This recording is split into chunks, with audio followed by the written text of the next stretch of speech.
नमस्कार दोस्तों आयुर्वेद प्राचीन भारत में इस्तेमाल की जाने वाली चिकित्सा पद्धति है जिसमें रोग का निवारण जड़ से किया जाता है। और इस पद्धति का प्रयोग भारत में 2000 से 5000 वर्ष से भी पहले से हो रहा है।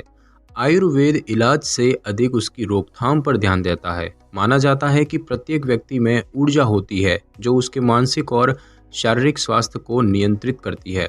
आयुर्वेद के अनुसार 3 बायोलॉजिकल एनर्जीज हैं जो एक व्यक्ति के मन और शरीर में मौजूद है, और इन ऊर्जाओं को दोषों के रूप में जाना जाता है। और इन 3 दोषों के नाम है वात, पित्त और कफ।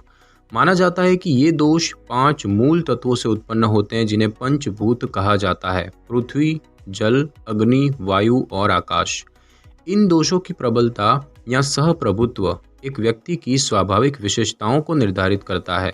कहा जाता है कि कुछ लोगों में सभी दोष एक संतुलित स्थिति में मौजूद होते हैं, जबकि कुछ अन्य में एक दोष अपनी सामान्य मात्रा से अधिक या कम उपस्थित हो सकता है, जिसके कारण कुछ विकार उत्पन्न हो सकते हैं।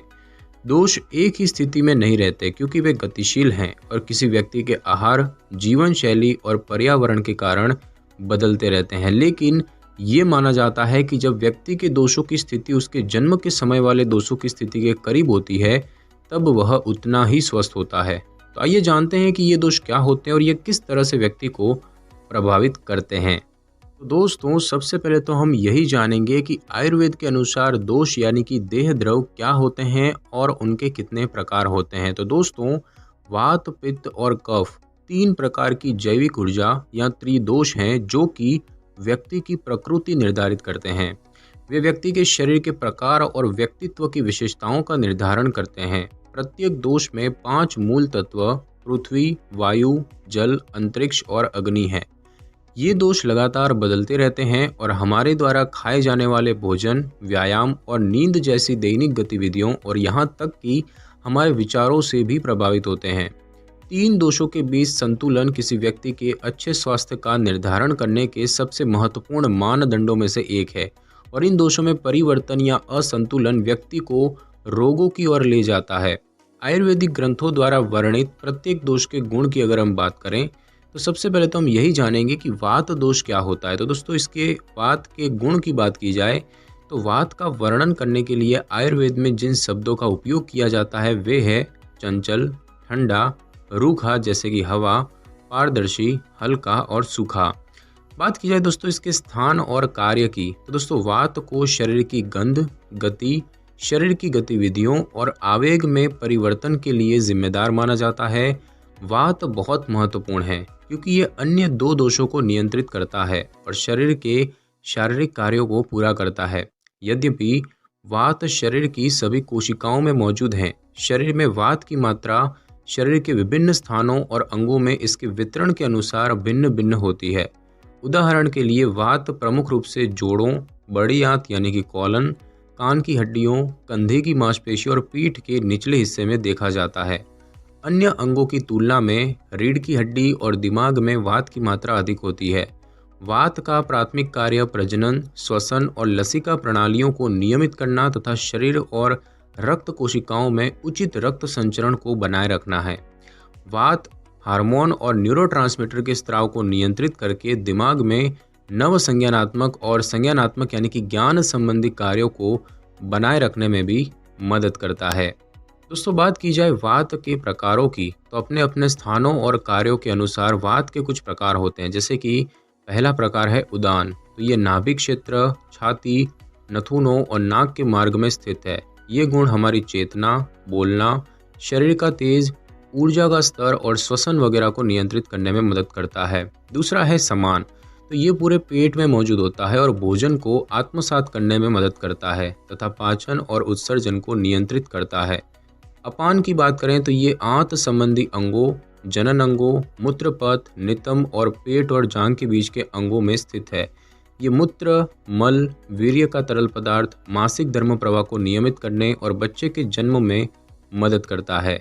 प्राण की बात की जाए तो ये दिमाग के कुछ महत्वपूर्ण केंद्रों में स्थित है और अन्य प्रकार के वात की गतिविधियों को नियंत्रित करने में मदद करता है। और बात की जाए व्यान की तो ये हार्ट में स्थित है और स्वायत्त तंत्रिका तंत्र के अनुरूप रीढ़ की हड्डी के अनैच्छिक रिफ्लेक्स में मदद करता है और ये मांसपेशियों के संकुचन और विश्राम, रक्त और लसिका परिसंचरण और शरीर के स्त्राव जैसे कि नसों की उत्तेजना के माध्यम से पसीना वगैरह को नियंत्रित करता है। दोस्तों बात की जाए कि वात असंतुलन का कारण बनने वाले कारक कौन कौन से हैं, तो दोस्तों सूखे, तीखे, कड़वे और कसेले खाद्य पदार्थ खाना, मल मूत्र समय पर न त्यागना, जैसे कि जब आप काम में व्यस्त होते हैं तो लंबे समय तक मूत्र को रोके रहना, काम की अति, चिंता, आवश्यकता से कम सोना, यौन गतिविधियों में वृद्धि और अत्यधिक व्यायाम वगैरह कारक शरीर में वात के स्तर में असंतुलन पैदा कर सकते हैं।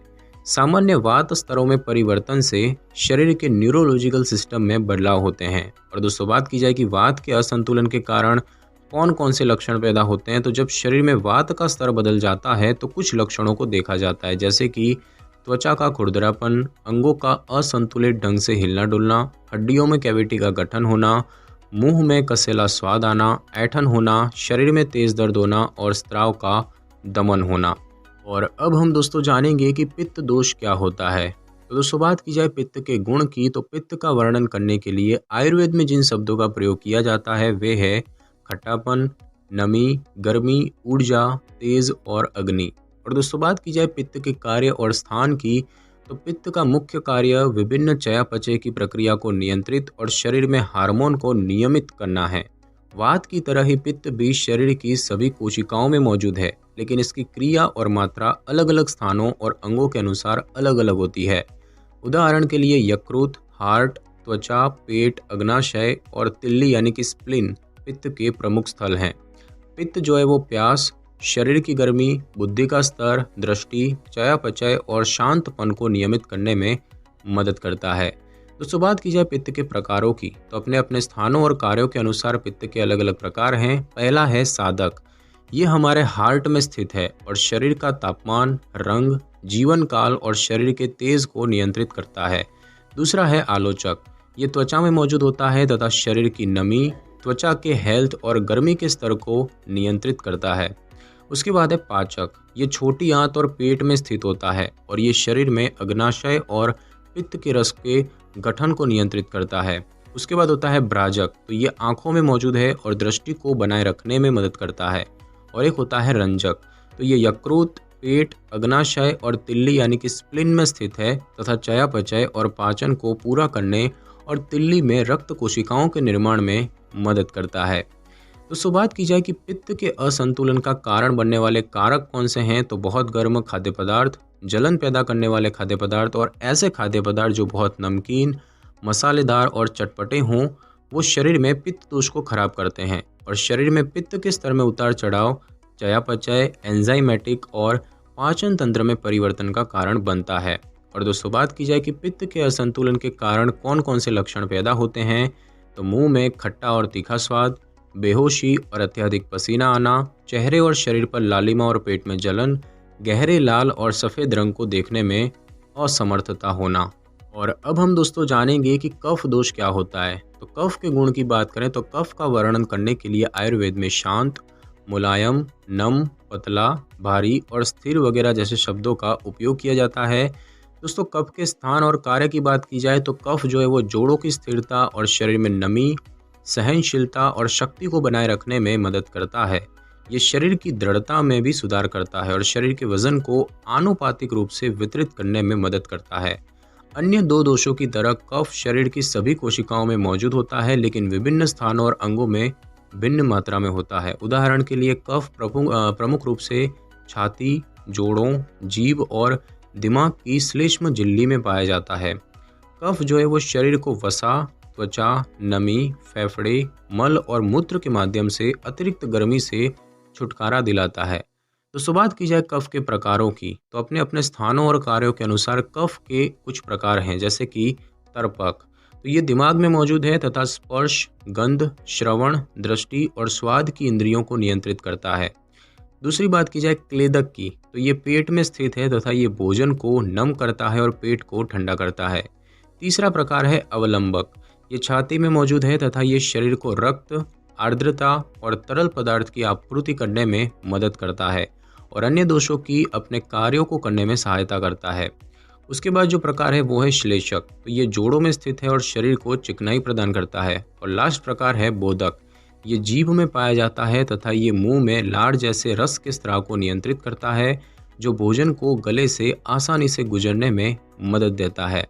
दोस्तों बात की जाए कफ के असंतुलन का कारण बनने वाले कारकों की, तो फैटी और चिकना खाद्य पदार्थ खाने, बहुत ज़्यादा सोने, ठंड के मौसम में अधिक रहना, दिन के दौरान सोना, शारीरिक रूप से कम सक्रिय रहना और पसीना आना जैसे कारक शरीर में कफ के स्तर के असंतुलन का कारण बनते हैं। और बात की जाए कि कफ के असंतुलन के साथ कौन कौन से लक्षण जुड़े हैं, तो उसमें है कमज़ोर पाचन, मुंह में नमकीन स्वाद, पीली त्वचा, भारीपन या ठंड लगना, अंगों के हिलने डुलने में कमी, बीमारी के बाद बहुत धीरे ठीक होना।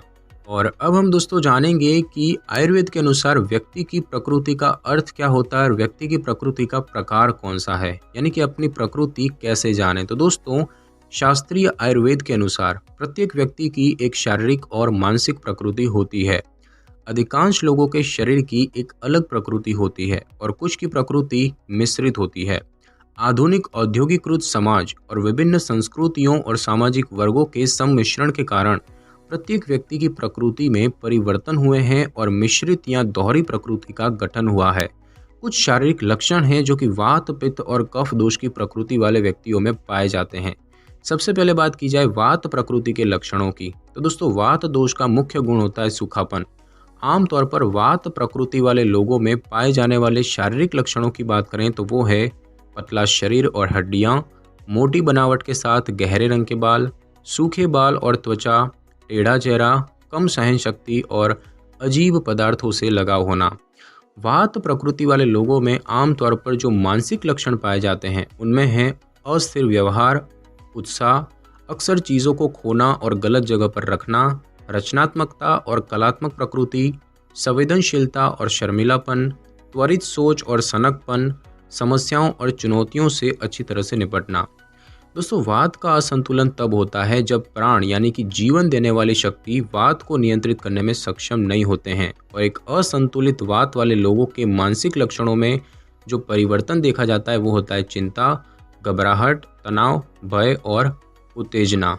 उसके बाद दोस्तों बात की जाए पित्त प्रकृति के लक्षणों की, तो दोस्तों पित्त का मुख्य गुण दोष गर्मी है और आमतौर पर पित्त प्रकृति वाले लोगों में पाए जाने वाले शारीरिक लक्षणों की बात करें तो उनमें है स्वस्थ मांसपेशियां, चमकती हुई रंगत और गोरी त्वचा, हल्के रंग के बाल, अच्छी सहन शक्ति, ताकत और सहनशीलता, शारीरिक रूप से संतुलित होना, मुहासे या झाइयाँ होना, अच्छा चयापचय होना।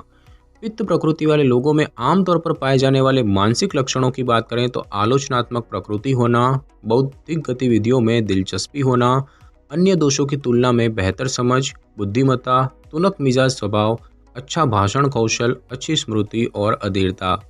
असंतुलित पित्त वाले लोगों के मानसिक लक्षणों में जो परिवर्तन देखा जाता है वो है क्रोध, अधीरता, ईर्ष्या और हावी होने की आदत। और दोस्तों बात की जाए कि कफ प्रकृति के क्या लक्षण हैं, तो कफ का मुख्य गुण भारीपन है और आमतौर पर कफ प्रकृति वाले लोगों में पाए जाने वाले शारीरिक लक्षणों की बात करें तो उनमें है ठोस शरीर संरचना, अच्छी त्वचा के साथ पीला रंग, अत्यधिक नींद लेना, भारी वजन का शरीर, चमक और तेलीय बनावट के साथ काले या भूरे रंग के बाल। और दोस्तों बात की जाए कि कफ प्रकृति के लोगों में आमतौर पर कौन से मानसिक लक्षण होते हैं, तो आत्मविश्वास, निष्क्रियता, मेहनती स्वभाव, भौतिकवादी प्रकृति और लालच।